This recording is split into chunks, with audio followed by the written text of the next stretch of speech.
సరే, రాబోయే రోజుల్లో వక్ఫ్ బిల్లు గురించి గొడవలు సృష్టిస్తారు. ఇప్పటికే దక్షిణాది ఉత్తరాది గొడవలు సృష్టిస్తున్నారు. ఇవి ఏ గొడవలు ఎలా ఉన్నా సరే మోడీ సర్కార్ మాత్రం చాలా క్లియర్గా ఉంది.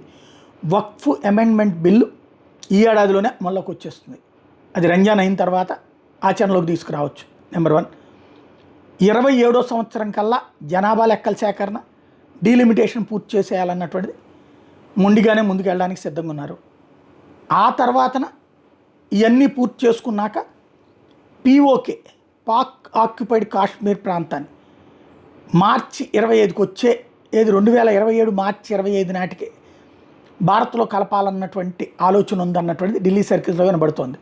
ఈ లోపుగా అక్కడ పబ్లిక్లోనే ఒక ఎమోషన్, అక్కడ పబ్లిక్లో రెఫరెండం పెడతారు. పెట్టి వాళ్ళు లైక్ రష్యా వాడు కనుక ఉక్రెయిన్ వాళ్ళని ఏది జపోరిజియా, కేర్సన్ ఆ ప్రాంతాలు ఎట్ట చేశారో అట్లాగే ఇక్కడ